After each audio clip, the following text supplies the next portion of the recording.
Bismillahirrahmanirrahim. Assalamualaikum warahmatullahi wabarakatuh. Waalaikumsalam warahmatullahi wabarakatuh. Alhamdulillahi wassalatu wassalamu ala rasulillah wa ala alihi wa sahbihi wa man walah. La hawla wa la quwwata illa billah, amma ba'du.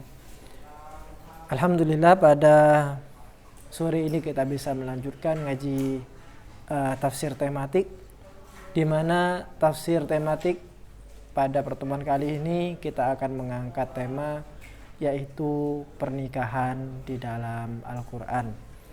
Namun sebelum kita mulai ngaji tafsir tematik ini, marilah kita mengirimkan bacaan Al-Fatihah. Terkhusus kita kirimkan kepada segenap korban erupsi meletusnya Gunung Semeru. Kita berdoa mudah-mudahan para korban diberikan ketabahan, kesabaran, serta diganti materi-materi yang telah hilang itu dengan yang lebih baik, dan mudah-mudahan yang gugur meninggal mudah-mudahan dicatat oleh Allah Subhanahu wa taala sebagai orang yang mati syahid, dan kita mudah-mudahan tetap mendapatkan lindungan dari Allah Subhanahu wa taala. Ala hadiniya wa la kulli niyatin salihah ila hadratin Nabi Mustafa Muhammadin sallallahu alaihi wasallam wa ala alihi wa sahbihi wa man tabi'ahum bi ihsan ila yaumiddin. Lahum minnal Fatihah.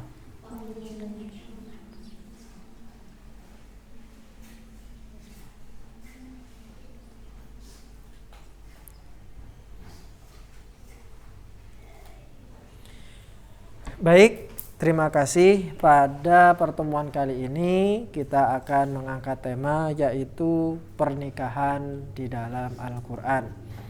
Kita tahu bahwa Al-Quran ini sebagai kitab petunjuk yang diberikan kepada orang-orang bertakwa juga mengatur sisi sosial, yaitu mengatur bagaimana hubungan antara satu manusia dengan manusia yang lain, di mana puncak dari hubungan ini adalah supaya adanya kehidupan yang harmonis, supaya adanya kehidupan yang teratur, sehingga dengan keteraturan itulah maka kita sebagai hamba Allah Subhanahu wa taala mampu menjalankan ibadah dengan sebaik mungkin.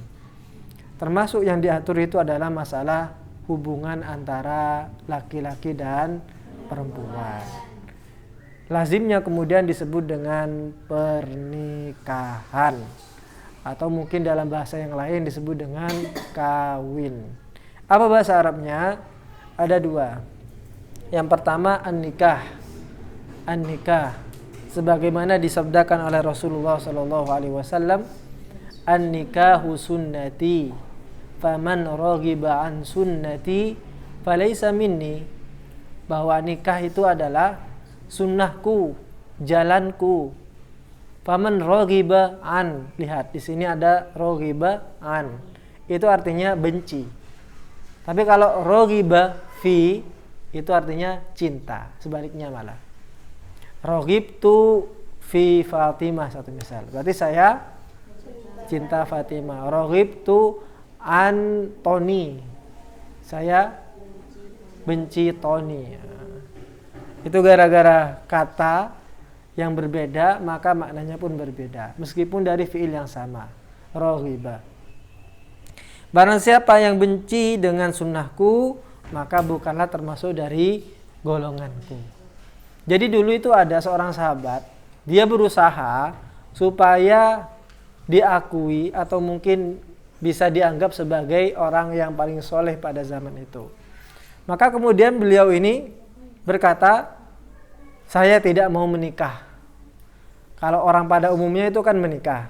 Kalau ini beliau enggak, saya tidak mau menikah supaya saya fokus kepada ibadah. Apa kata Rasulullah? Saya ini adalah manusia paling mulia, manusia paling baik akhlaknya, tapi meskipun demikian Rasulullah menikah. Dan kita perlu pahami bahwa menikah ini adalah ibadah. Kalau ditanyakan, ibadah apa yang paling panjang, paling enak? Nikah. Mau sampean nikah beribadah dalam jangka yang sangat panjang tapi enak? Ya menikah itu. Kalau sholat, paling sampean ibadahnya berapa sih? Berapa lama sholat? Kalau sampean mungkin berapa? 5 menit itu kalau tidak dikejar oleh keamanan. Atau tidak dikejar oleh jabok mau tutup. Perhatian jabok sudah tinggal 3 menit. Padahal sampai masih sholat baru takbiratul ihram. Wah, ada sampean bisa melewati jalan-jalan pintas cepat yang biasanya ditempuh dalam 5 menit, maka pada waktu itu sampean menempuhnya dalam 1 menit. Temannya sampean kaget, loh kok cepat sekali ini kan. Sampean akan menjawab, kok cepat? Oh iya, saya kan sudah sering lewat, tahu, sehingga saya tahu jalan tikusnya itu mana, saya tahu. Kita baca. Wa minal maqasidil lati hadafa ilaiha al-Qur'an takwinul usrah as-salihah. Termasuk dari maksud yang ingin ditujukan oleh Al-Qur'an di dalam membangun masyarakat yang harmonis adalah membentuk keluarga yang salihah. Allati hiya rakizatul mujtama' as-salih. Di mana pernikahan atau keluarga ini menjadi pilar terpenting di dalam masyarakat. Jadi kalau sampai punya cita-cita, kamu kalau besar jadi apa? Saya pengen menjadi presiden. Supaya kenapa? Supaya bisa merubah tatanan masyarakat Indonesia. Ya. Ingin menjadi gubernur, kenapa? Supaya bisa menata masyarakat ini dengan baik. Nah, untuk menata masyarakat yang luas, baik itu masyarakat negara, masyarakat provinsi, masyarakat kabupaten, masyarakat kecamatan, desa, bahkan RT RW, maka sebelum itu sampean lakukan, sampean harus membenahi dulu masyarakat yang terkecil dan itu menjadi pilar. Apa itu? Keluarga. Sampean bisa bayangkan, jika dalam suatu negara itu keluarganya itu bobrok semuanya, jelek semuanya, maka bisa dipastikan negara itu akan bobrok, akan jelek. Pun sebaliknya, ketika negara ditopang oleh keluarga yang baik, yang bagus, yang harmonis, maka negara itu juga akan harmonis. Seperti itu. Sampai bisa lihat bagaimana suatu negara yang jatuh gara-gara pemimpinnya bobrok di dalam membangun rumah tangga. Akhirnya jatuh. Maka oleh karenanya kemudian penting kiranya diatur di dalam Islam bagaimana pernikahan yang baik itu. Maka judulnya adalah Az-Zawaju fi Nadharil Quran, atau dalam bahasa kita pernikahan di dalam pandangan Islam Al-Quran. Wala raiba anna asasa takwinil usrati hiya zawaj. Tidak diragukan lagi bahwa pondasi pembentuk keluarga itu dimulai dari pernikahan. Memang ada keluarga yang tidak dimulai dengan pernikahan? Tidak ada. Semuanya pintu utama itu adalah pernikahan. Dengan pernikahan itu maka yang haram menjadi halal. Yang awalnya itu maksiat menjadi ibadah. Iya tak? Iya, enggak percaya. Sampean bisa praktekkan. Sampean melihat laki-laki yang bukan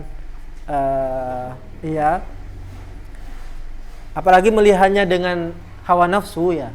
Sampean lihat ada cowok santri putra lewat gitu kan. Anggaplah satu misal Ustadz Mahmud Isyada ya, yang mau berangkat umroh, sampean lihat video klipnya, kok enak gitu kan. Padahal sampean bukan menikmati sholawatnya, bukan. Tapi melihat kok ganteng gitu kan ya. Nah, sampean melihatnya ini adalah kemaksiatan. Tinggal hitung seberapa lama sampean melihatnya itu. Semakin lama sampean melihat kemaksiatan itu, semakin banyak maksiatnya. Jadi ibarat taksi itu sudah ada argonya, itu sudah ngitung ya. Dan malaikat tidak akan mungkin keliru. Wah, tadi berapa detik atau berapa menit tadi ini kan? Tidak akan ini. Makanya kemudian disebut dengan kiraman katibin, ya'lamuna ma taf'alun. Bahwa di samping kanan kiri kita itu ada malaikat yang tugasnya mencatat, dicatat semuanya, kiraman katibin. Meskipun tidak ada keamanan, ya, tidak ada keamanan. Saya melihat kanan kiri, kok ada keamanan gitu kan. Lah, saya mau SMS, mumpung dikirim, pinjam HP orang tuanya satu misal. Buka WA, kemudian sampean cari WA satu misal namanya Shirley. Itu sebenarnya bukan Shirley, tetapi Tony, pacar sampean satu misal, supaya tidak ketahuan dinamakan Shirley. Kemudian di WA. Makanya kemudian kenapa sekarang ketika dikirim tidak boleh membawa HP, yaitu salah satu pencegahannya di situ. Tidak ada keamanan, akhirnya sampean chatting. Nah, memang keamanan tidak ada, tapi malaikat yang berada di samping kanan kiri sampean itu mencatat itu, mencatat. Nah, sebelum menikah melihat itu adalah perbuatan maksiat. Apalagi yang lainnya, melihat saja maksiat, apalagi sampai pegangan, sampai peluk-pelukan dan seterusnya. Mungkin ada yang lain yang mengatakan itu tidak maksiat Ustaz, itu maksiat. Itu maksiat Ustaz. Ada santri lewat kesingkep betisnya gitu kan. Mau dilihat maksiat tapi maksiat katanya. Itu kalau sebelum menikah. Tapi ketika sudah sah, kemudian sudah menikah, maka apa yang akan terjadi? Semuanya akan menjadi ibadah. Semuanya akan menjadi ibadah. Sampean mencium tangan suami sampean, itu ibadah. Maka dosa-dosa yang kecil gitu rontok akhirnya. Kalau bahasanya Kiai siapa saya lupa. Rontok-rontoknya gitu. Mencium suaminya, ada yang mengatakan itu seperti mencium Hajar Aswad, apalagi suaminya Aswad. Aswad tenan itu ya. Nah, itu pahala semuanya. Maka apapun yang terjadi di kegiatan yang ada dalam pernikahan itu, jika diniati ibadah maka semuanya menjadi nilai berpahala. Makanya penting di dalam Islam kemudian diatur. Alladzi yarbutu baina rajulin wa imra'atin ribatan syar'iyyan wathiqal 'ura. Di mana di dalam pernikahan ini yang diikat itu adalah antara laki-laki dengan perempuan, antara Tono dengan Tini. Dengan Tina ya tidak apa-apa wis. Yang penting bukan antara Tono dengan Adam. Karena Allah menciptakan manusia pertama itu adalah Nabi Adam yang disandingkan dengan Hawa, Siti Hawa. Kalau sekarang enggak, ada usaha untuk menyandingkan antara Adam dengan Tono, cowok sama cowok. Apakah ada? Nah, ada kayak gitu. Pernikahan sejenis namanya. Artinya satu jenis kelamin, laki-laki sama laki-laki, perempuan sama perempuan. Itu kembali lagi pada zamannya Nabi Lut. Nabi Lut yang dikirim kepada masyarakat Sadum. Makanya kata Sodumi, mohon maaf ya. Kata Sodumi itu diambil dari kata itu. Kata apa namanya? Kata Sadum. Jadi mereka itu suka kepada ya sejenis, yang laki-laki suka pada laki-laki, perempuan juga sama perempuan. Atatuna ar-rijala syahwatan min duni nisa. Nah, seperti itu. Dan pekerjaan melakukan itu disebut apa bahasa Arabnya? Al-liwat. Al-liwat. Bukan nasi liwat, bukan. Nasi liwat lain, al-liwat. Itu artinya laki-laki nikah sama laki-laki, dan ketika mereka berhubungan seks itu, jadi ya itu sudah lewat dari belakang itu. Bukan pedang-pedang, jangan. Itu yang kemudian disebut dengan al-liwat. Al-liwat dari kata itu. Kemudian singkat cerita, kemudian mereka mendapatkan azab dari Allah. diangkat tanahnya itu ke atas melewati awan, kemudian dibalikkan, kemudian pucuk aki, seperti itu. Setelah itu apakah cukup? Enggak. Dilempar dengan batu dari atas langit. Itu azab yang diberikan oleh kaum Nabi Lut, Nabi Lut. Intinya apa? Supaya tidak keluar dari koridor-koridor itu, maka Islam kemudian mengatur apa yang disebut dengan pernikahan. Pernikahan ini terjadi antara laki-laki dan perempuan. Itu fitrahnya. Jadi fitrahnya normal gitu maksudnya. Apabila ada laki-laki cinta kepada perempuan atau sayang pada perempuan. Sayang perempuan kepada laki-laki. Jangan sebaliknya, laki-laki sama laki-laki, perempuan sama perempuan, salah. Itu sudah di luar fitrah sudah berarti. Kalau dalam bahasa ininya anormal, tidak normal berarti. Yang normal itu seperti itu. Nah, supaya itu bagus, supaya nanti jelas ini nasabnya siapa, maka adalah pernikahan. Kalau gak ada pernikahan, nasabnya tidak jelas itu nanti ditanyakan ketika masuk SD, siapa bapaknya? Siapa bapaknya ya? Saya lupa ya. Kenapa kau lupa? Iya, oleh narisan gitu. Kenapa? Karena gak ada pernikahan. Karena gak ada pernikahan. Coba sampai tanya ke anak ayam, kamu anaknya siapa? Bingung ayamnya itu, atau ada sapi itu, siapa bapakmu? Bingung juga dia, siapa ya? Apa yang limusin itu, apa yang gitu kan? Kita tidak tahu. Itulah datangnya Islam mengatur pernikahan. Ayat yang paling sering digunakan, terutama ketika sampian ada walimah itu, mengikuti walimah, pasti yang dibaca itu adalah surah Ar-Rum ayat 21. Ar-Rum ayat 21.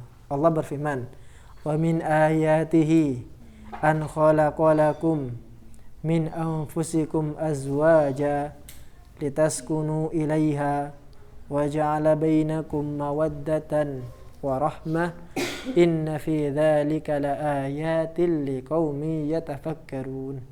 Nanti sampean bisa lihat di dalam Al-Qur'an. Intinya adalah surah Ar-Rum ayat 21. Apa artinya? Artinya wa min ayatihi, dan termasuk tanda-tanda kebesaran Allah. Apa itu? An khalaqalakum, menciptakan buatmu min anfusikum, dari golongan kamu sendiri. Nah, dari itu, dari min anfusikum, dari kata anfusikum itu berarti sejenis, sama-sama satu jenis. Ya kalau manusia sama-sama manusia. Itu dari anfusikum maksudnya. Contohnya, laqad ja'akum rasulun min anfusikum. Maksudnya apa maksudnya di sini? Berarti rasul yang datang dari sejenis kamu, yaitu manusia. Makanya tidak diperbolehkan kalau ada manusia nikah dengan jenglot. Apakah ada? Ada kayak gitu. Kenapa? Karena tidak sejenis. Manusia nikah dengan kambing. Ada pada ada. Ada yang seperti itu ada.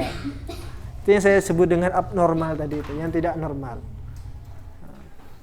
Manusia menikah dengan boneka. Ada pada ada? Ada. Di Jepang itu ada, menikah dengan boneka. Kenapa dia menikah dengan boneka? Karena boneka itu tidak pernah meninggalkan kamu ketika lagi sayang-sayangnya. Kenapa dia seperti itu? Karena dulu pernah menjalin hubungan dengan sesama manusia lah gitu kan. Cuman dia selalu patah hati. Akhirnya keseringan patah hati sakitnya itu di sini. Akhirnya dia trauma berhubungan dengan manusia, dan akhirnya dia membeli boneka, dan dia merasa bahwa boneka ini selalu ada untuknya. Kapanpun, dimanapun, dalam keadaan apapun selalu ada boneka itu. Sehingga kemudian perasaan cintanya yang awalnya seharusnya kepada manusia, dia jadikan kepada boneka. Dan itu melangsungkan itu, dibawa ke gereja, ya dibaptis. Ini kayak pernikahan pada umumnya itu sudah. Tapi dia menikah dengan boneka. Apakah ada? Ada. Nah, seperti itu ada. Maka yang pertama adalah menikah dengan satu jenis, yaitu manusia, sama-sama manusia. Manusia yang seperti apa, Ustaz? Ya umum, manusia manapun. Mau sampean mau menikah dengan sesama satu negara, Indonesia satu misal. Orang Pronojiwo dapat orang Wonorejo satu misal, tidak apa-apa, silakan. Atau sampean orang yang kulit sawo matang pengen dapat yang kulit sawo bosok satu misal. Atau kulit yang negro hitam biar sekalian cium ajar aswad misal. Tidak apa-apa. Yang penting sama-sama manusianya. Dengan orang bule satu misal, budun lili, bule, tidak apa-apa, silakan. Yang penting bulenya mau apa enggak gitu kan. Orang Arab supaya anaknya lebih ya mancung gitu kan ya. Mancung, silakan, tidak apa-apa. Intinya sama-sama manusia. Yang kedua ya yang seperti kita katakan tadi, milda karin. Laki-laki ya dengan perempuan. Tujuannya apa? Litaskunu ilaiha. Ini yang pertama. Litaskunu ilaiha. Dari kata litaskunu ilaiha itu kemudian muncul kata sakinah. Jadi kalau sampean mengucapkan selamat itu apa biasanya? Semoga samawa, sakinah, mawaddah, warahmah. Nah, kalau sekarang kemudian dirubah menjadi samaraba. Mudah-mudahan sama raba. Maksudnya apa sama raba? Apa sama-sama meraba?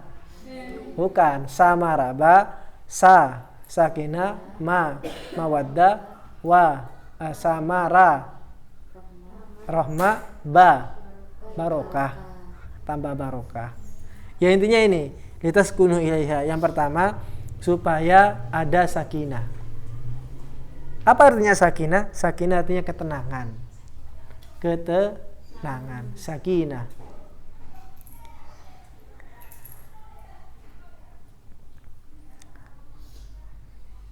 Dari kata ini, litaskunu ilaiha ini, ternyata di dalam Al-Quran kita temukan ada padanan kata.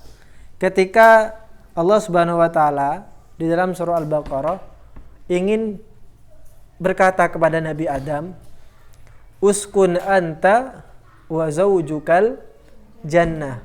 Uskun artinya apa? Menetap dengan tenang. Uskun. Makanya kemudian rumah itu disebut apa? As-sakan. As-sakan. Kenapa? Karena sampean bisa menetap dengan tenang di rumah. Kalau sampean satu misal pergi ke rumah tetangga, pengungsi ya, pengungsi, atau mungkin pergi ke rumah tunangan dan kebetulan sampean tidak begitu suka sama tunangan itu. Atau sampean mungkin pergi ke rumah kakek nenek tapi rumahnya di tengah sawah, di mana tiap malam itu ada suara wengkong wengkong wengkong wengkong wengkong gitu kan. Ketika masih kecil atau misal. Akhirnya apa yang terjadi? Sampean menangis sejadi-jadinya dan berkata, "Mulia, mulia," gitu kan. Tak pernah mulia gitu kan. Kenapa? Ya itu, karena bukan rumah sendiri. Kita tidak merasa tenang. Kenapa? Karena bukan rumah sendiri. Nah, pernikahan juga salah satu tujuannya adalah untuk membina ketenangan. Itu yang penting. Membina ketenangan. Bagaimana ketenangan itu bisa tercipta? Yaitu apabila adanya saling kepercayaan antara suami dan istri dimanapun tempatnya. Kalau sudah saling percaya, saling cinta, enak. Meskipun hanya beratapkan langit, beralaskan tikar, dan diiringi dengan suara jangkrik plus kodok ya, malam-malam. Tapi karena sampean sama-sama saling cinta, saling sayang, ya enak-enak saja. Tenang gitu kan ya. Yang istri tidak khawatir suaminya selingkuh gitu kan. Sang suami juga sama, tidak khawatir istrinya selingkuh. Sama-sama saling percaya. Akhirnya sama-sama tenang. Jadi harta itu tidak menjamin. Terkadang ada orang yang tinggal di kastil, di istana yang mewah, semuanya ada. Setiap urusan itu ditangani oleh pembantunya masing-masing. Untuk urusan mandi itu ada pembantu khusus untuk kamar mandi. Untuk masak itu sudah ada. Untuk kebun itu sudah ada. Renang itu sudah ada. Untuk nyuci baju sudah ada. Untuk nyuci piring sudah ada sendiri. Untuk nyuci mobil ada sendiri, sopir ada sendiri. Semuanya ada. Tetapi ketika kemudian tidak ada hubungan harmonis antara suami istri, maka saya yakin meskipun ia berada di istana yang megah, dia disetting seperti putri, maka saya yakin dia akan merasa seperti di dalam penjara. Penjara hanya saja bentuknya kastil. Kenapa? Yaitu karena tidak ada as-sakinah itu tadi. Maka yang pertama tujuannya adalah litaskunu ilaiha. Yang kedua, wa ja'ala bainakum mawaddatan. Mawaddah. Kemudian yang ketiga, wa rahmah dan rahmah, kasih sayang. Inna fi dzalika laayatin liqaumin yatafakkarun, bahwa di dalam hal itu, sesungguhnya dalam hal itu terdapat tanda-tanda bagi orang-orang yang mau berpikir. Kita baca di sini, fa asyara ila ad-da'aim ats-tsalathi allati taqumu 'alaiha al-hayah az-zawjiyyah kama yurshidu ilaiha al-Qur'an. Maka di alam ayat ini kita menemukan 3 pilar, yaitu di dalam membangun kehidupan berkeluarga. Sebagaimana Al-Quran telah mengisyaratkan tadi, yang pertama adalah as-sukun wal mawaddah, yang kedua war rahmah, dan ketiga. Apa yang dimaksud dengan as-sukun? Wa ya'ni bis-sukuni, yang dimaksud dengan sukun bukan sukun harokat itu ya, bukan.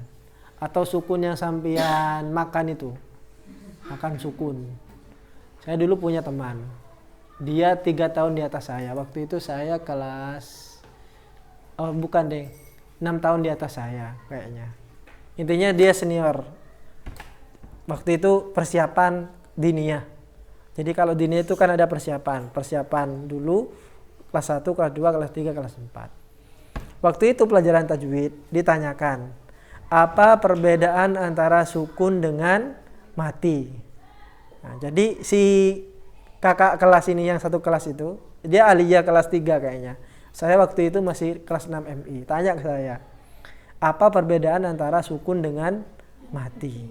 Saya bilang, kalau mati itu tidak bisa hidup kembali. Kalau sukun itu bisa dimakan. Ditulis sama dia. Kelas 3 aliyah ketika itu. Ditulis dalam benak saya. Mau dengeng-dengengin anak MI.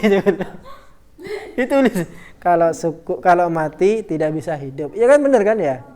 Kalau sukun bisa dimakan. Gak tahu ustadznya yang ngoreksi itu apa ketawa atau gimana, saya tidak paham ya. Aduh. Ternyata ada yang seperti itu. Kelas 3 aliyah waktu itu dipeluk kudu sama anak kelas 6 MI. Aduh. As-sukun, sukunun nafsi min ittirabiha. Tenangnya jiwa dari goncangan-goncangan. Bil isba'il masyru' fi dhilli mardatillah, dengan cara mengenyangkan. Isba' itu artinya mengenyangkan atau memenuhi kebutuhan-kebutuhan dengan cara yang masyru', yang disyariatkan. Tujuannya adalah untuk mendapatkan ridhonya Allah Ta'ala. Jadi dengan menikah itu, maka kebutuhan-kebutuhan itu bisa, terutama kita ada namanya kebutuhan, mohon maaf ya, karena ini kita membahas tentang pernikahan, maka memang harus ke sana. Ada namanya kebutuhan seksualin. Itu tidak bisa dikesampingkan. Itu sudah menjadi kebutuhan manusia. Siapapun manusianya, kalau ia normal pasti ada keinginan ke arah sana gitu kan. Kenapa? Karena itu memang fitrah manusia. Manusia didesain seperti itu. Beda dengan malaikat. Kalau malaikat itu tidak diberikan nafsu. Sehingga tidak ada malaikat menikah itu tidak ada. Undangan. Sampai dapat undangan telah menikah malaikat siapa dengan malaikat siapa. Tidak ada. Kenapa ya? Karena memang tidak ada nafsu. Tapi kalau manusia butuh.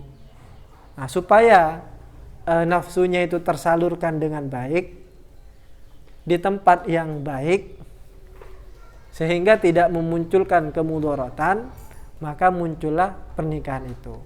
Ketika itu dijalankan dengan baik, maka kebutuhannya itu akan tersalurkan dengan baik, dengan cara yang baik, dan akan menghasilkan yang baik pula.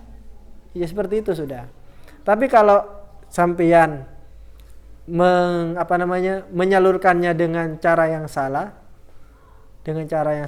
bukan pada tempatnya, maka pasti itu akan menghasilkan sesuatu yang salah. Ibaratnya itu ya, sampean punya ces-cesan, ya, ces-cesan HP. HP ces-cesan untuk Vivo, tapi sampean gunakan untuk Nokia tilulit itu ya, Nokia pentongan baterai itu ya. Kira-kira masuk apa enggak? Enggak. Sampean paksakan pada akhirnya rusak. Ya seperti itu. Orang kalau di luar pernikahan, mohon maaf, kemudian dia mencari satu misal kenikmatan sesaat dengan mencari kupu-kupu malam, kan? Bukan geper, bukan. Sampean paham lah kupu-kupu malam. Akhirnya dia ya paling ya sesaat saja. Setelahnya apa? Yang terjadi yaitu akan terjadi banyak hal yang merugikan. Yang pertama, kanker. Apa kanker itu? Kantong kering. Makanya kan harus bayar itu. Harus bayar kantong kering pada akhirnya. Yang kedua, belum lagi kalau ada penyakit-penyakit itu yang membahayakan. Kena spilis atau misal mohon maaf, kemudian AIDS, kena AIDS dan seterusnya. Penyakit-penyakit kelamin. Nauzubillahi min dzalik. Itu kenapa itu? Yaitu karena disalurkan kepada yang bukan tempatnya. Kalau dengan pernikahan beda. Justru mendapatkan pahala. Apalagi sampai keterusan dan hamil. Oh, ini beda ya antara orang yang hamil di luar nikah dengan hamil hasil nikah. Kalau hamil di luar nikah, anggaplah siapa ya? Siti Batoh satu misal. Siti Batoh ini punya pacar namanya Tony satu misal. Kepanjangannya saya Tony.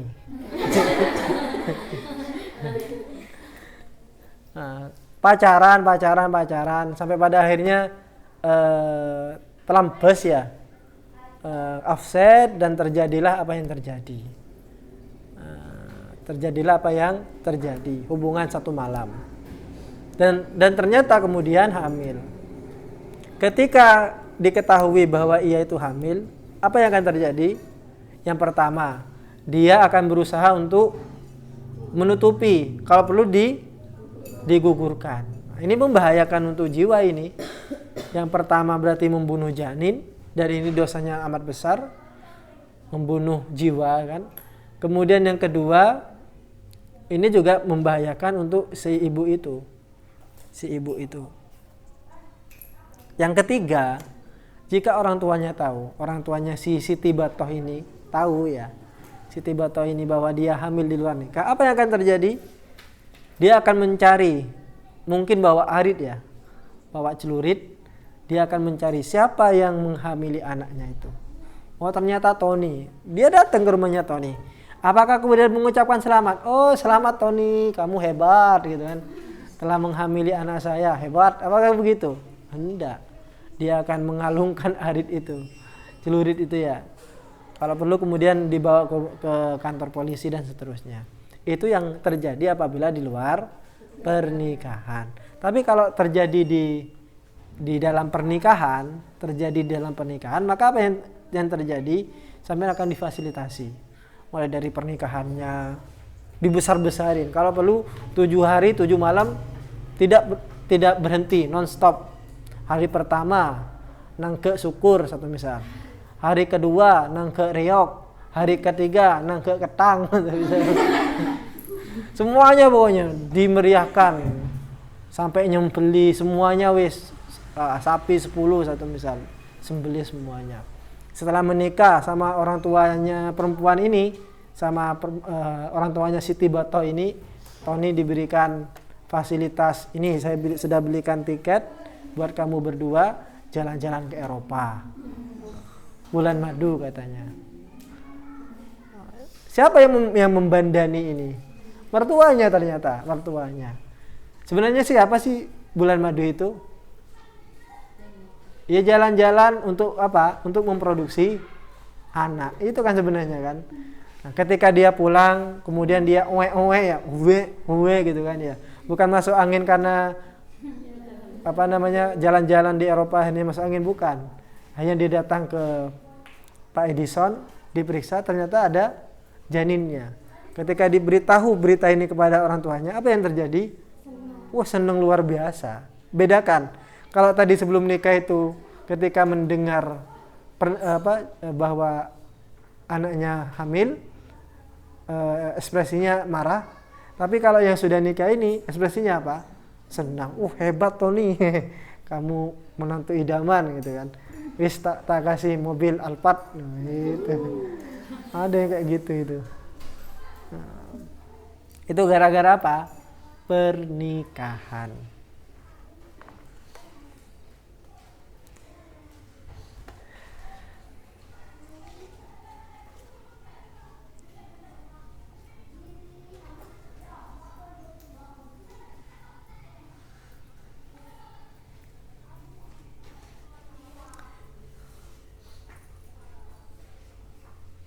Kita lanjutkan. Fala ya'rif al-islamu al-usrata illa baina rajulin wa imra'atin. Maka di dalam Islam itu tidak kita kenal keluarga kecuali dari laki-laki dan perempuan, seperti yang kita katakan tadi. Mundul usrah al-basyariyah al-ula. Semenjak keluarga pertama, yaitu min Adam wa zawjihi, yaitu Nabi Adam dan istrinya. Ketika Allah berkata uskun anta wa zawjukal jannah, la ya'rif ma yad'u ilaihi al-mulhidun min al-gharbiyyin al-yawm min al-usratil wahidah al-jins. Tidak mengenal di dalam Islam, di dalam Al-Quran itu pernikahan yang dikampanyekan oleh orang-orang barat hari ini, yaitu pernikahan sesama jenis. Itu banyak terjadi, sampai di sini di Indonesia juga terjadi pernikahan sejenis itu. Bahkan ada kampanye demo besar-besaran untuk dilegalkan, yaitu nikah sejenis. Bihaitsu yatazawwajur rajulu ar-rajula. Laki-laki menikah dengan laki-laki, wal mar'atu al-mar'ata. Perempuan dengan perempuan. Wa hadza amrun diddul fitrah. Dan ini adalah perkara yang menyalahi fitrah manusia. Wa diddul akhlaq, dan ini juga menyalahi etika. Wa diddul maslahah, dan menyalahi kemaslahatan. Wa diddul syara'i, dan menyalahi hukum syariah.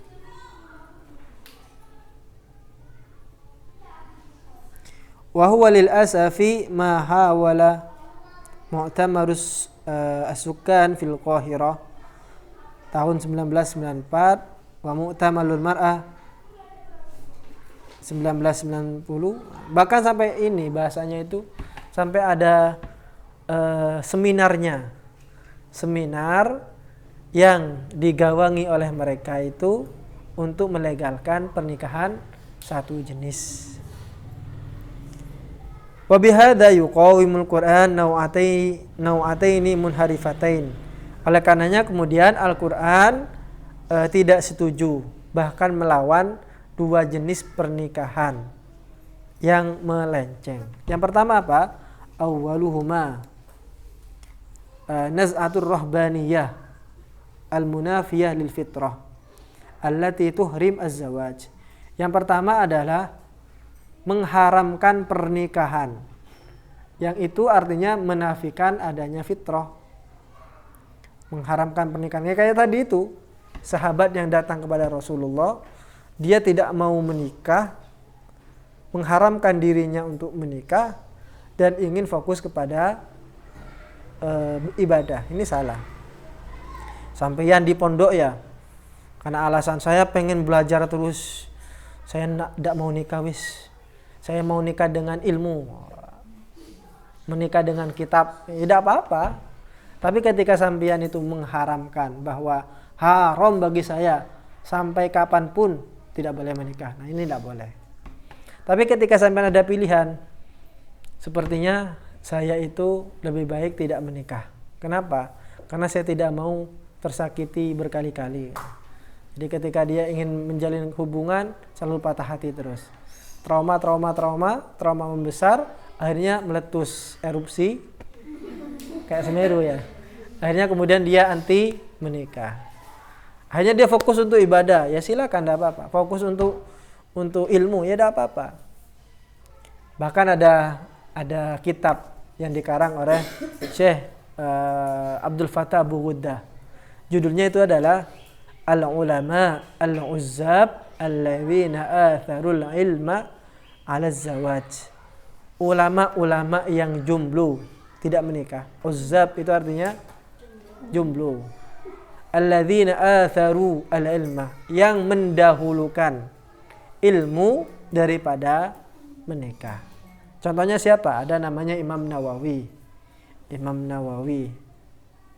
Yahya Ibnu Syaraf An-Nawawi Al-Hizami yang mempunyai kitab Riyadhus Shalihin. Tahu? Pernah baca kitab Riyadhus Shalihin? Atau Arba'in Nawawi, 40 hadis Arba'in An-Nawawiyah.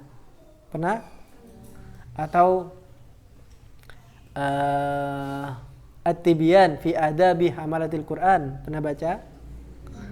Tentang etika santri ataupun murid yang belajar ilmu Al-Quran. Ini penting bagi sampean, apalagi sampean menghafal Al-Quran. Sampean harus baca itu. At-Tibyan fi Adabi Hamalatil Quran. Penjelasan tentang apa seharusnya yang perlu dilakukan oleh para pembawa Al-Quran. Hamalatil Quran. Pembawa Al-Quran di sini bukan hanya di tank-tank tok, bukan. Ke MTS bawa Quran, ke SMSku bawa Al-Quran, ke tempat percetakan malihat bawa Al-Quran, ke YIS bawa Al-Quran.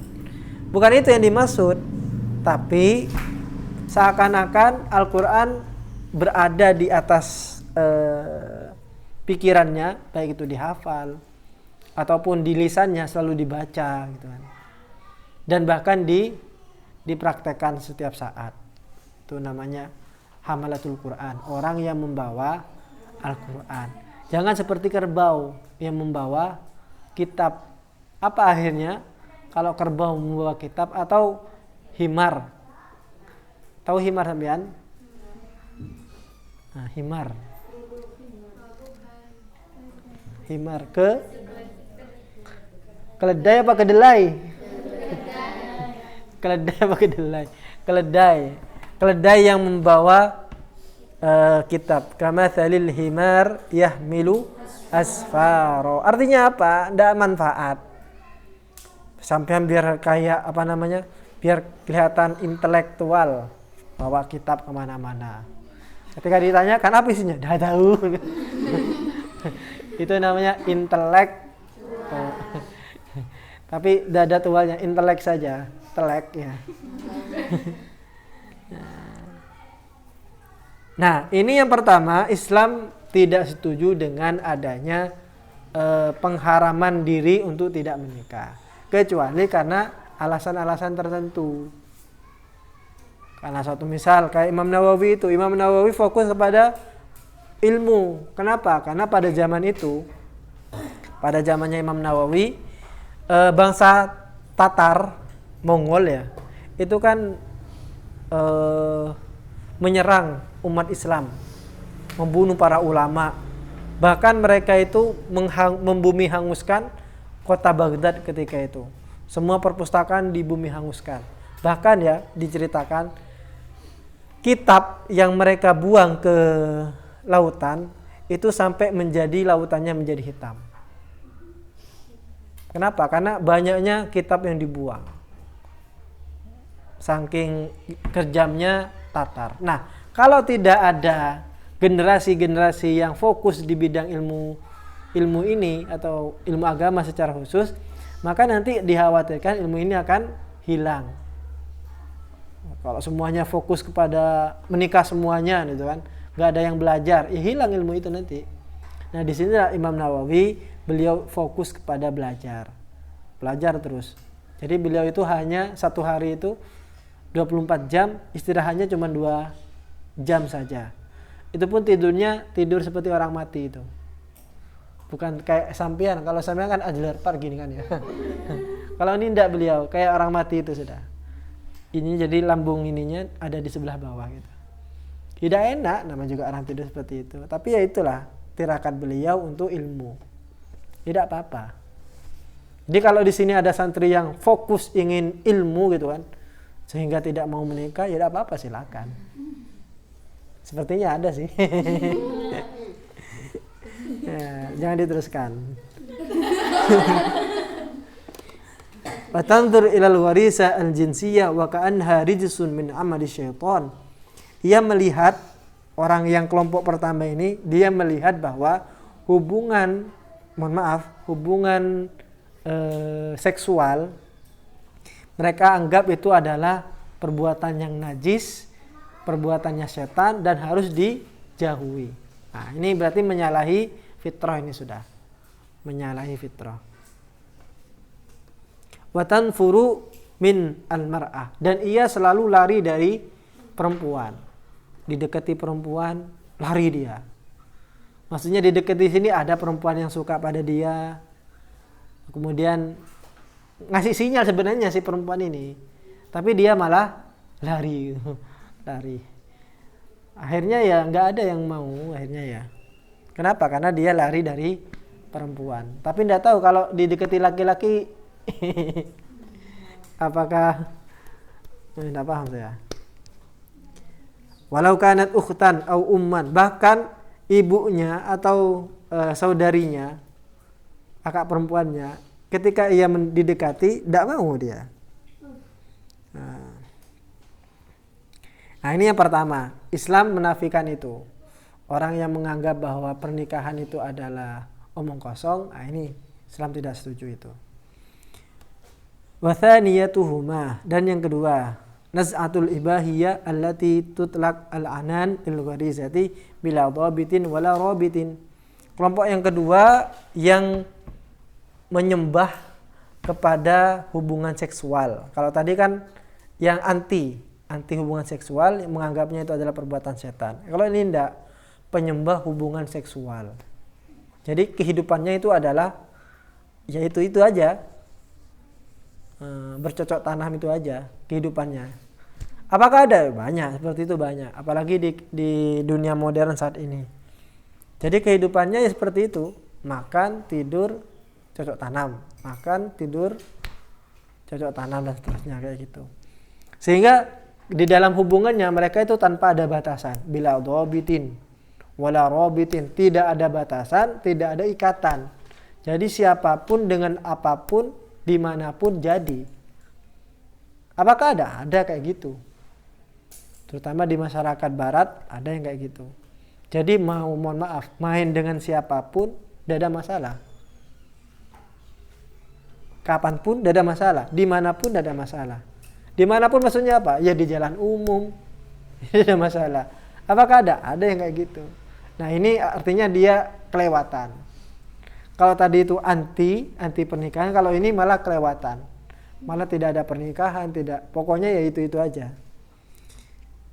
Wa tunadi bi hurriyatil istimta' al-jinsi bainar rajul wal mar'ah.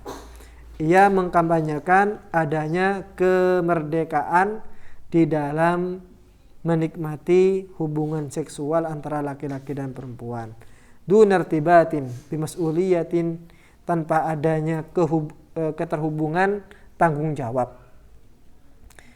Nah, ini tidak ada. Nah, ini juga Islam tidak bisa menerima seperti itu.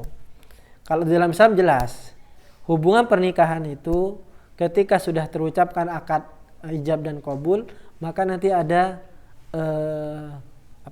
tali antara laki-laki dan perempuan.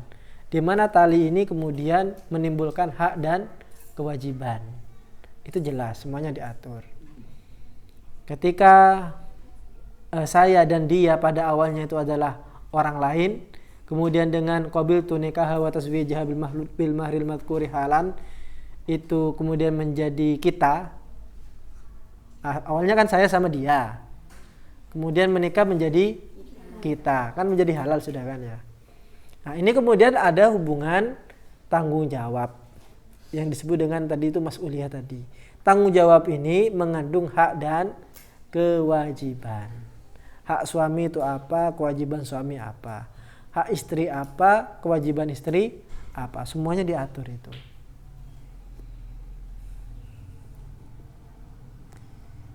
Sehingga dengan adanya keteraturan hak dan kewajiban itu, maka pasti akan menimbulkan keluarga yang sakinah, mawaddah, warahmah. Kalau kewajiban itu kemudian tidak bisa dilakukan, itu kan nanti bisa membatalkan akad itu, yang kita sebut sebagai tolak itu. Tadi kan kalau menikah kan mengeratkan tali gitu kan ya, mengencangkan tali yang awalnya tidak terhubung menjadi terhubung. Nah, kalau ada di perjalanan itu kemudian ada masalah di mana hak dan kewajiban itu tidak dilakukan, nah, seorang itu bisa memutus tali. Nah, memutus tali pernikahan itu disebut dengan tolak. Tidak apa-apa, tolak tidak apa-apa. Dan itu ada aturannya, tidak semerta-merta nikah sekarang. Habis itu setelah menghabiskan malam bersama, besoknya cerai, tidak bisa. Habis itu cari yang lain, gitu kan. Apalagi kemudian berjangka. Nikah berjangka, artinya ada tempo yang jelas. Saya menikah dengan kamu dalam jangka waktu 3 bulan, tidak bisa itu. Itu disebut dengan nikah mut'ah. Nikah mut'ah. Mut'ah itu artinya apa? Mut'atun. Mut'ah itu artinya enak-enak. Famastamta'tum bihi minhunna fa'atuhunna ujurahunna. Nah, mut'ah itu artinya ya enak-enak. Ngalaman nyaman tok gitu ya. Nah, saya menikah dengan kamu hanya 1 minggu saja gitu kan. Setelah 1 minggu itu ditinggalkan. Akhirnya yang istri nggak ada yang ini, wes siapa yang akan menanggung? Padahal ketika diperiksa ternyata sudah berbadan 2. Terus siapa yang akan menanggung kehidupan anaknya dan seterusnya? Makanya tidak diperbolehkan. Menariknya di dalam Al-Quran, menikah itu juga diistilahkan dengan kata mitsaqan ghalidha. Wal Quran yusamma al-irtibat baina az-zawjaini mitsaqan ghalidha. Di dalam Al-Quran, hubungan antara laki-laki dan perempuan yang sudah menikah disebut dengan mitsaqan ghalidha. Ada kata mitsaq dengan ghalidha. Mitsaq artinya perjanjian. Mitsaq. Walidhan yang keras, yang ketat. Artinya tidak boleh main-main. Nikah itu tidak boleh main-main, harus dipersiapkan. Terkadang kan ada orang karena sudah cubinih ya atau culakeh ya, akhirnya ya sudah menikah saja, menikah tanpa ada persiapan. Nah, ini tidak bisa. Kenapa? Karena kita akan memikul tanggung jawab yang amat berat. Jika anak perempuan itu sebelum menikah ia menjadi tanggungan dari bapaknya, otomatis ketika bapaknya sudah mengakadkan itu ya, saya nikahkan engkau dan kawinkan engkau dengan anak kami yang bernama Samlatul Khairah, satu misalnya, dengan mas kawin sandal beke. Satu misal, Contohnya dibayar hutang satu misal, dibayar nyicil satu misal.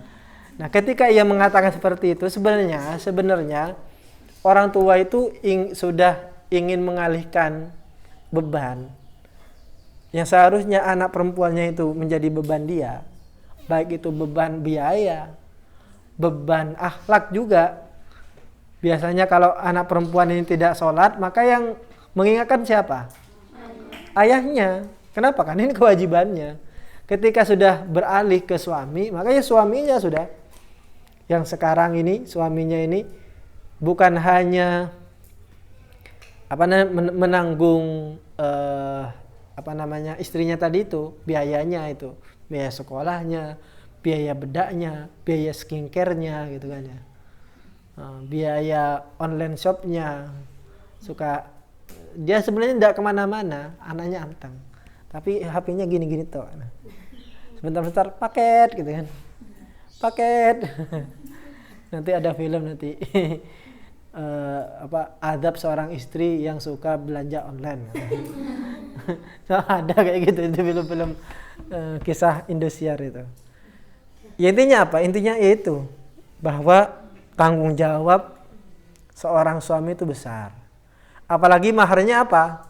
Maharnya seperangkat alat sholat. Memang biayanya murah sih. Sampai beli seperangkat alat sholat itu paling semuanya 500.000 sudah bagus itu sudah. Mukenanya sudah mukena bagus. Sejadahnya yang empuk itu sudah. Cuman 500.000.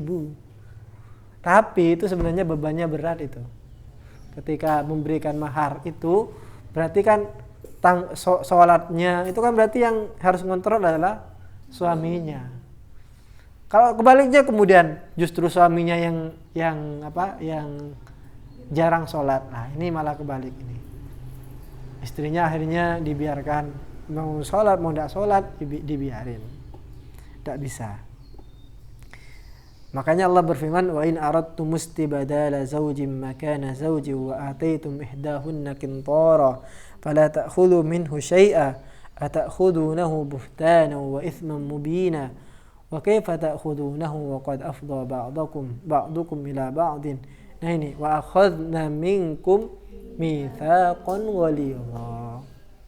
Jadi ketika kita berhubungan dengan istri kita, ini haruslah yang baik, bil ma'ruf kalau dalam bahasa Al-Quran itu harus dengan baik. Pun juga sama ketika kita mau bercerai, itu juga dengan bil ma'ruf, dengan yang baik pula. Semuanya harus baik. Baik itu belum tentu mahal ya, belum tentu mewah. Nanti diartikan mas ketika sudah nikah. Kata Al-Quran itu harus memberlakukan istri dengan baik. Terus ya belikan Louis Vuitton atau belikan Hermes, tahu sampai Hermes Louis Vuitton. Alhamdulillah berarti.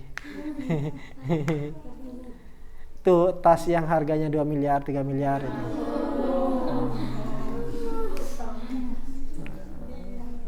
Louis Vuitton, Hermes itu gitu kan. Bukan itu maksudnya, tidak harus yang mewah. Intinya bagaimana suami itu mampu menyenangkan istri, hati istri itu sudah cukup. Mohon maaf, hanya marung di pinggir jalan, makan soto, makan bakso Solo satu misal, apalagi sepiring berdua, ya kan? Itu bukan romantis itu, tapi bokek. Itu siasatnya suami itu, sepiring berdua gitu. Itu bukannya romantis, itu tidak modal. Harus dengan yang baik. Nah, kata mithaq, menariknya kata mithaq ini yang digunakan di dalam pernikahan, ternyata kata mithaq juga digunakan di dalam ketika Allah Subhanahu wa taala mengambil janji, mengambil perjanjian dengan para nabi. Artinya ketika Allah berbicara kepada para nabi itu kan berarti kan masalah yang serius, masalah yang bukan main-main gitu kan. Biasanya berupa wahyu gitu kan. Contohnya di dalam Al-Quran, Wa id akhadna minan nabiyyina mitsaqahum. Dan ingatlah ketika kami pernah mengambil perjanjian dengan para nabi. Wah ini. Jadi kata mitsaq itu digunakan di dalam Al-Qur'an untuk perjanjian antara Allah dengan nabi, dan ternyata juga digunakan untuk perjanjian di dalam pernikahan itu. Artinya apa? Bukan main-main. Bukan kaleng-kaleng menikah itu. Bukan main-main. Oleh karenanya sampean harus persiapkan betul, kemudian selektif betul, karena menikah itu mungkin hanya terjadi sekali, dan itu akan menjadi umur terpanjang sampean. Jadi kalau sampean masa lajang atau belum menikah itu paling 24 tahun ya. Apalagi yang di pedesaan, umur 12 tahun lah pekabin ya. Umur 12 tahun pekabin sudah di pedesaan.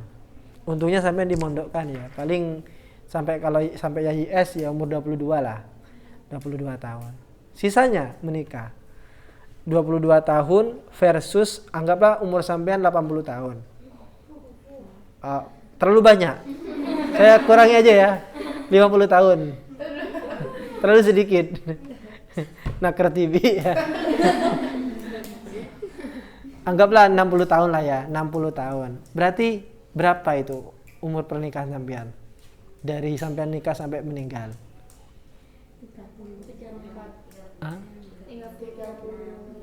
Kalau menikahnya umur 22. 38 versus 22. Nanti kan lebih banyak waktu digunakan untuk menikah. Itu apabila umurnya 22. Kalau sudah tua karena sibuk mencari ilmu satu misal sampai umur 40 tahun, ya beda lagi. Artinya apa?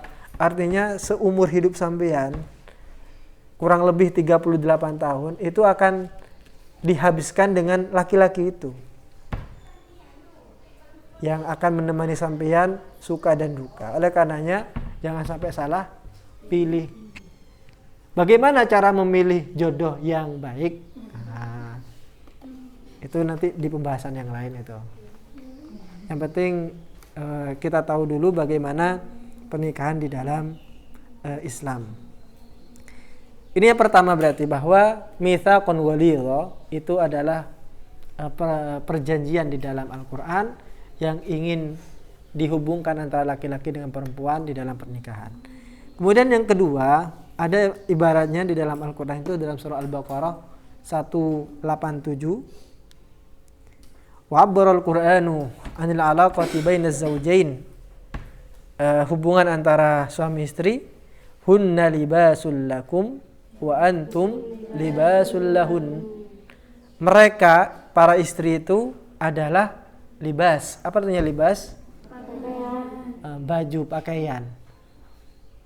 Istrimu adalah pakaianmu, sedangkan kamu adalah pakaian istrimu. Maksudnya apa? Maksudnya apa? Harus pakai satu pakaian gitu, satu sarung? Bukan itu. Atau mungkin sampean pakai bajunya istrinya, sampean pakai baju suami gitu kan? Pakai, mohon maaf, sempaknya suami.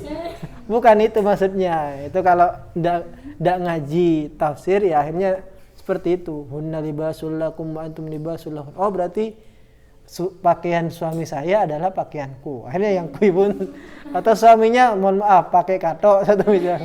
Pakai mohon maaf BH-nya istri. Bukan itu. Biasanya sampean pakai baju itu untuk apa? Menutupi. Yang kedua,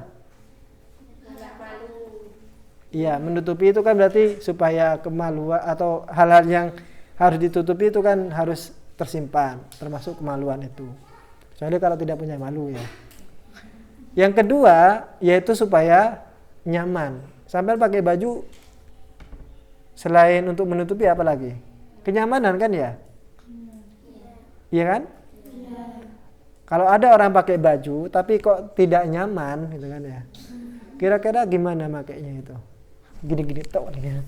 Lampinya itu mohon maaf banyak kelihatan gitu kan. gini-gini ton. bukan gitaran itu, bukan. Kenapa? Karena tidak enak. Gitu. Yang pertama berarti menutupi. Seorang suami itu harus menutupi istri, kekurangan istri. Juga sebaliknya, istri harus menutupi kekurangan suami. Karena manusia itu tidak ada yang sempurna. Pasti ada kekurangannya, pasti. Nah, maka suami itu saling menutupi kekurangan. Bukan saling menguliti. Moro-moro diumbar, ditaruh di status WA, status Facebook. Suami saya kalau tidur ngoroknya seperti ngoroknya kerbau. Ditaruh di ini. Jangan bilang-bilang orang ya, padahal ditaruh di statusnya. Bener, dia tidak ngomong ke orang-orang, tapi taruh di status semuanya. Teman-temannya yang alumni itu dilihat semuanya. Ternyata itu. Yang suaminya bikin status. Ternyata istri saya kalau kentutnya nyaring dan bau, atau misalnya nyaring, kentutnya nyaring. Jangan seperti itu, harus saling menutupi. Yang kedua, harus memberikan kenyamanan, saling memberikan kenyamanan. Yang ketiga, fungsi pakaian itu adalah memberi keamanan. Sampean pakai baju ini supaya apa? Supaya aman dari sinar matahari, aman dari dingin gitu kan ya, pakai baju itu. Aman dari kucing. Iya, kalau kucing melihat satu misal, kok ada tulang gitu kan, kebetulan kurus. Saya tidak menyinggung yang kurus, enggak. Intinya aman gitu kan ya, aman. Itulah fungsi baju. Perkara kemudian ada fungsi yang lain, fungsi gaya. Ada enggak fungsi gaya itu? Pakai baju untuk bergaya, fashionable. Apakah ada? Ada juga. Sekarang baju itu bukan hanya 3 fungsi tadi itu. Menutupi, bikin nyaman, kemudian bikin tenang, bukan. Tapi juga bikin PD, fashionable, harus. Makanya kan semakin tinggi fashionnya semakin mahal. Ada yang satu baju itu 500 juta. Padahal kalau sampean beli baju yang biasa, baju koko yang punya saya, paling dapat berapa itu sudah banyak. Kenapa? Itu fashion. Apalagi yang buat itu adalah Ivan Gunawan gitu kan. Lebih mahal lagi gitu. Nah, itu fashionable. Juga sama, suami juga seperti itu. Dengan kekurangan yang dimiliki oleh seorang istri, maka ditutupi oleh suami seakan-akan tampak kemudian di luar bahwa si istri ini kemudian menjadi berkilau, fashionable gitu. Pun juga sama, si suami ini juga seperti itu. Jangan malah diumbar-umbar ke ininya. Seperti yang saya bilang minggu yang lalu, ketika sampean mendapatkan suami yang buruk rupa satu misal, akhirnya sampai tidak mengakui dia sebagai suami, ketika jalan dianggapnya sebagai babunya satu misal, dianggap sebagai sopirnya. Nah, ini naudzubillahi min dzalik. Lantas apa saja yang selain ayat-ayat yang kita baca tadi, insyaallah akan kita pelajari pada pertemuan yang akan datang. Mudah-mudahan bermanfaat, dan apabila ada keterangan yang terlalu melenceng, terlalu vulgar, mohon maaf yang sebesar-besarnya. Itu tidak lain tujuannya adalah supaya mendekarkan pemahaman, supaya lebih paham. Kalau ada kata-kata yang vulgar, mohon maaf yang sebesar-besarnya. Wa akhiran wallahu muwaffiq ila aqwamit thoriq. Assalamualaikum warahmatullahi wabarakatuh. Silakan berdoa.